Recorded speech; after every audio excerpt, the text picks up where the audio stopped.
Greetings from Diamed Asia Test LLP. We present you a video instruction on the use of the Camomile Sars-Cov-2 PCR kit for the detection of SARS-CoV-2 virus RNA in clinical material by real-time RT-PCR. This kit allows for analysis in two stages. The first stage is the extraction of RNA from clinical samples. The second stage is RT-PCR in real time. This kit includes components stored at -16 to -25 degrees Celsius. They are stored in a separate cellophane bag and sealed so that they cannot be opened without damaging the integrity of the package. The components in the cellophane bag must be stored in the freezer until the start of the RT-PCR in real-time mode, and removed from the freezer no earlier than 30 minutes before the start of the second stage of the analysis. Before the start, two components, namely the lysing solution and the precipitation reagent, must be heated in a thermostat at 65 degrees Celsius until the precipitate dissolves, that is, at least 30 minutes. All other components stored at +2 + 8 degrees Celsius for this time must be left at room temperature on the desktop, that is, above 25 degrees Celsius. These components have been warmed up in advance. Well, let's proceed to the first stage of RNA extraction. Starting the extraction step, we need the required number of 1.5 microliter tubes by the number of samples, including the negative control.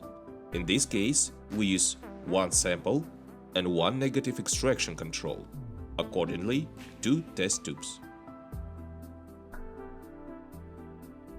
The first step, add the already warmed lysing solution of 300 microliters to these test tubes without touching the walls.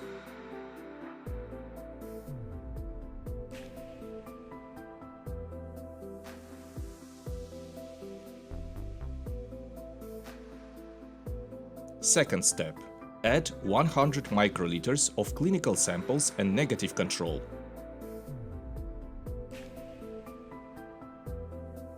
The sample is added with the appropriate labeling on the tubes.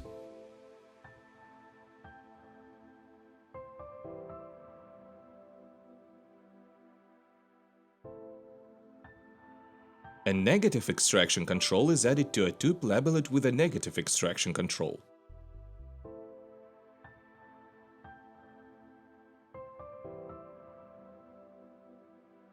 Close the caps tightly and vortex for 3–5 seconds.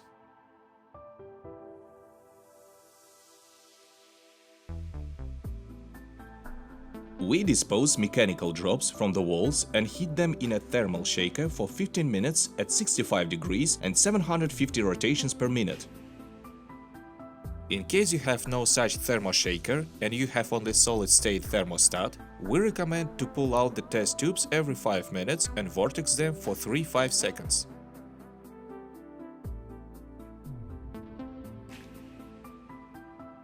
After 15 minutes in a thermal shaker, the samples are transferred to a centrifuge for further short-term centrifugation.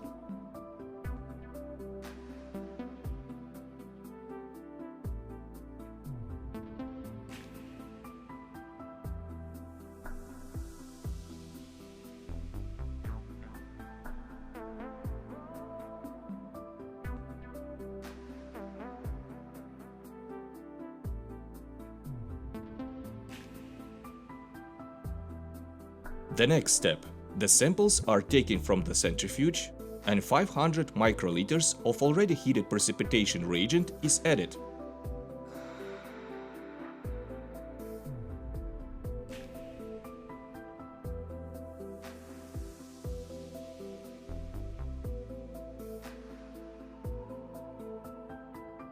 Next step, close the caps tightly and vortex for 3–5 seconds.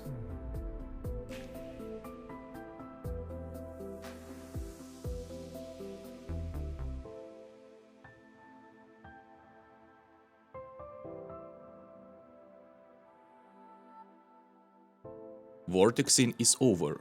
We proceed to the next stage, centrifugation at 14,000 rotations per minute for 5 minutes.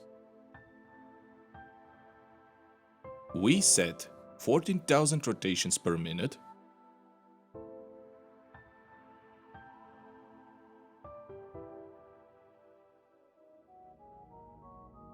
for 5 minutes. Install the samples inside the centrifuge.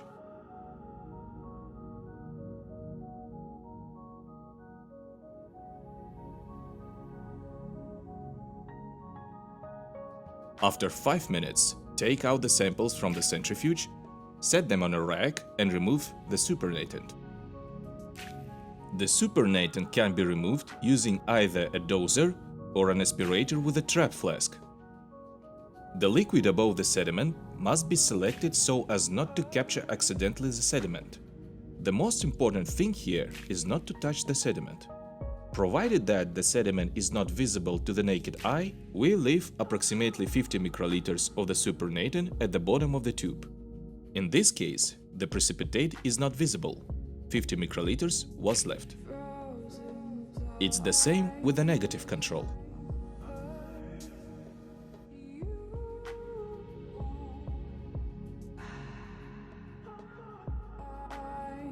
The next step is washing.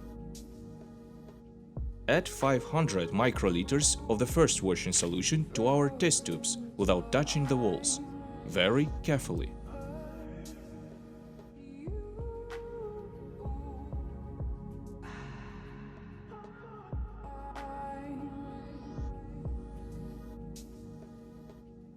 Close the caps of the tubes tightly and turn mechanically about 5 times.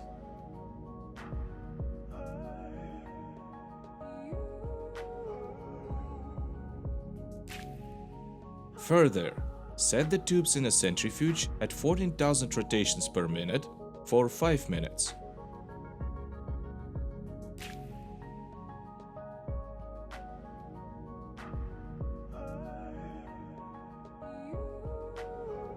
After 5 minutes, take out the test tubes with the samples from the centrifuge and set them on a rack.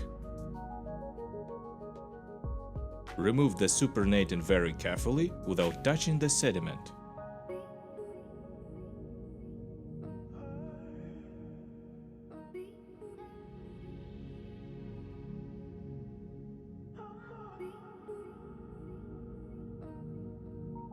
Next step, we add washing solution 2.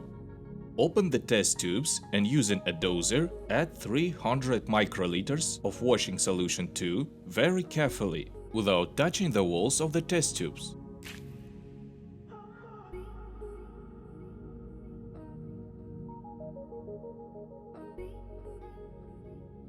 Close the tube caps tightly and mix 3-5 times.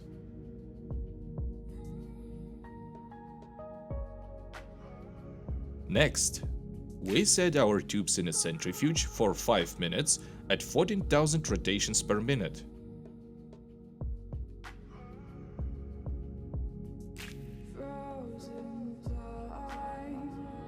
After the second wash, take out the sample tubes and set them up on a rack.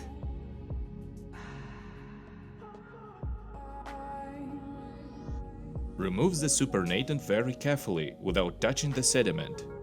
This time, you must try to remove all the supernatant.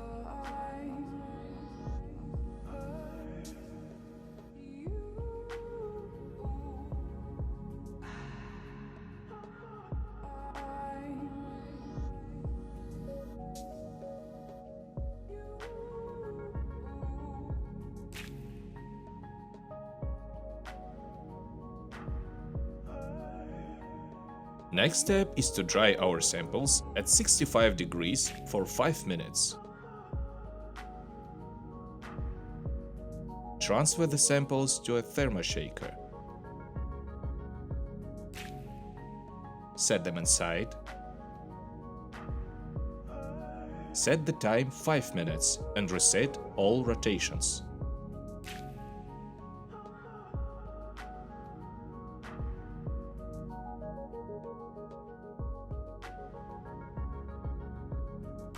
An important detail: when drying, open the caps of the test tubes. Time has started. After 5 minutes of drying, close the tubes and transfer them to a rack.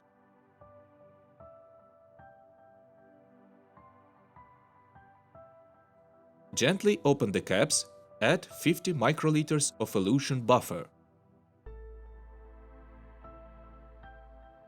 Here it is.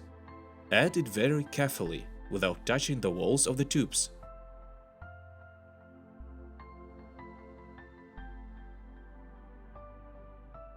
Close the caps tightly and transfer them back to thermoshaker. Warm up the samples at 65 degrees for 10 minutes.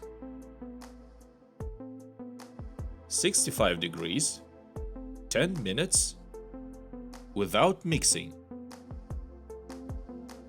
After 10 minutes, transfer the samples to a centrifuge to sediment the drops.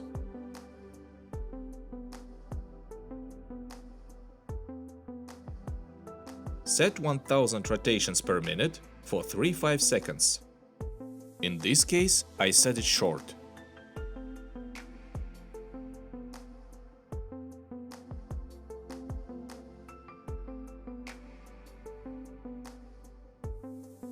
Take out the test tubes. Done. The samples are ready for RT-PCR. The next step is reverse transcription reaction followed by real-time PCR. The advantage of this stage is that reverse transcription and PCR is carried out in the same tube. To do this, the kit contains Supermix RT, FRP mix, water, and for setting we need controls. This is a positive control and a negative control. And mineral oil, if you use the amplifier without a heated cap. For example, rotor gene. Before working with these reagents, we recommend to vortex all reagents for 3-5 seconds and to discard drops from the tubes by short-term centrifugation. Before preparing the mixture, we need 1.5 microliter tube. We label it. In order to mix the mixture, we need Supermix RT in amount of 5 microliter per sample, FRP mixture in amount of 3 microliter per sample, and water in amount of 7 microliter per sample. We brought the already extracted samples to our PCR laboratory, namely sample number 1 and negative control of extraction. The kit also includes a negative control and a positive control. By recalculation, we have 4 samples. From this calculation, we will prepare a mixture for 4 samples. Open the microtube. Add Supermix RT at the rate of 5 microliter for 4 samples, respectively 20 microliters.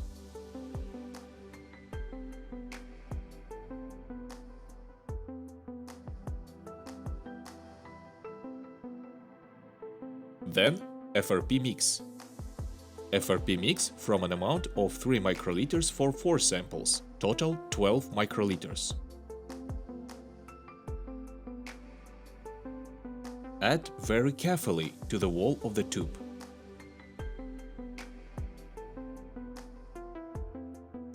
And the last thing we add is water, in amount of 7 microliters for 4 samples, respectively 28 microliters.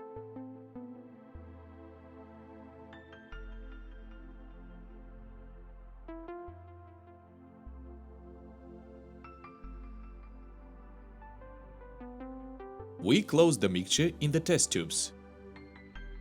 Carry to the vortex. Vortex for 3-5 seconds.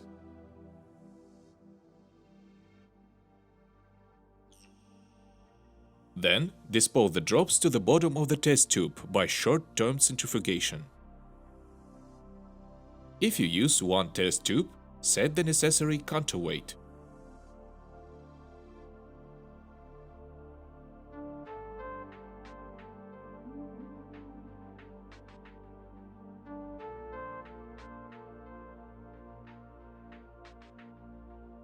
Done. Drops are disposed. The mixture is ready. Next, locate the microtubes. Again, we have 4 samples, of which sample number 1, negative control of extraction, negative control, and positive control. Respectively, 4 microtubes. Add the mixture at the rate of 15 microliter per sample. Add 15 microliters mixture into each microtube.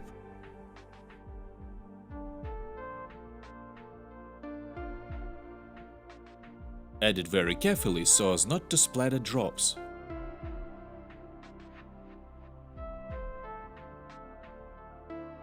Done. At the moment we are adding our samples in the amount of 10 microliters of RNA to the supermix.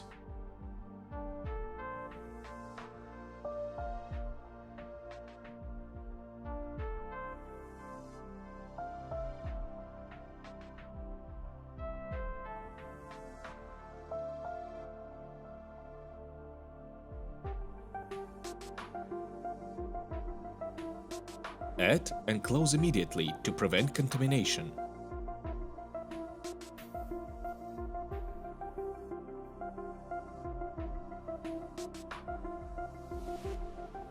Add very carefully without touching other tubes.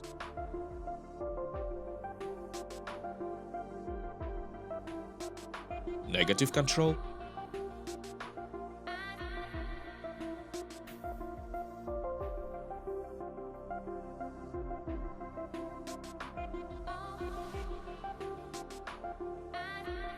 And positive control, which is added at the very end.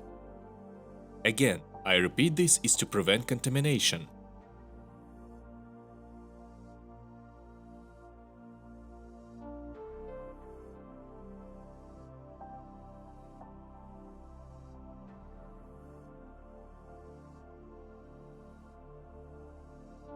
Done.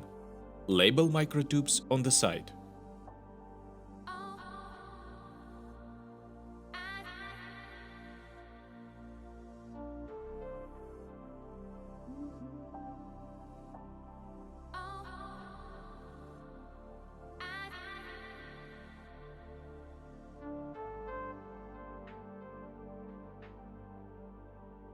Next, transfer the tubes to centrifuge to dispose the drops to the bottom of the tube.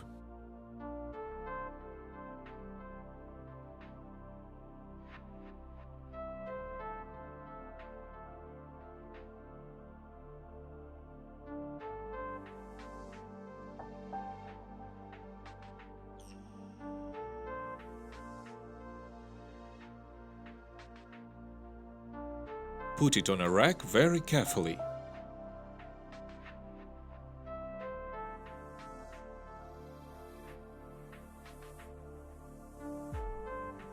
Done.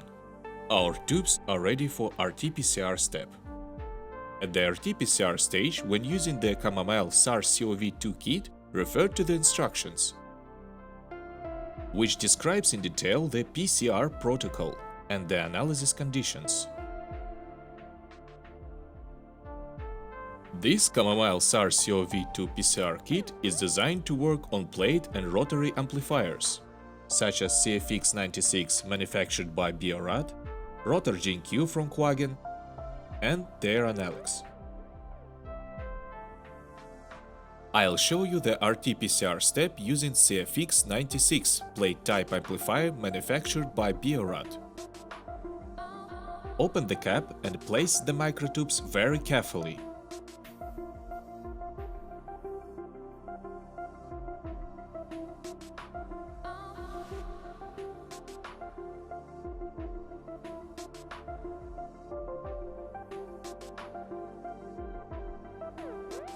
It is also worth nothing.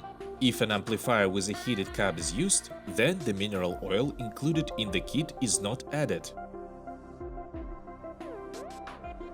If you see an amplifier without a heated cap, then mineral oil is added to the tube in the amount of 15 microliters per tube. Close the cap and move to the software.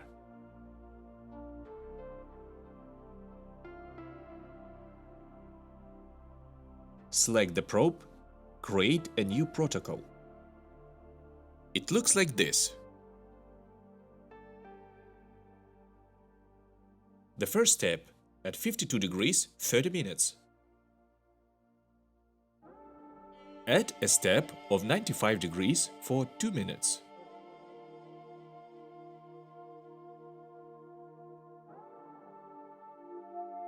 Next step is the amplification process. It is done as follows: 95 degrees for 10 seconds, 60 degrees for 20 seconds.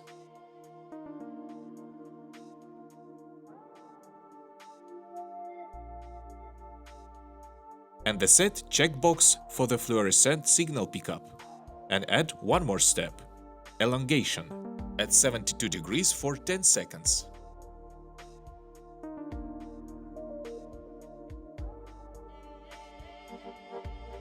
Number of cycles 45. Sample volume 25 microliters. Save. Done. Next, we expose the plate. Create a plate, load the positions of our samples.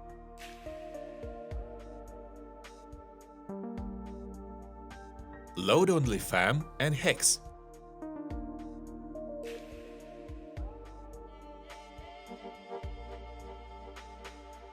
Optionally, you can name the sample. Here is the positive.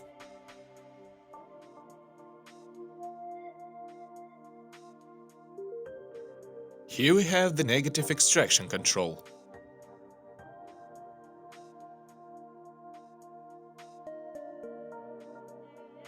And sample.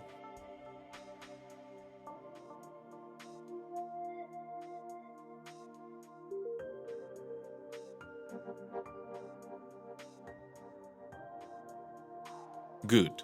The process is ready. Start it run.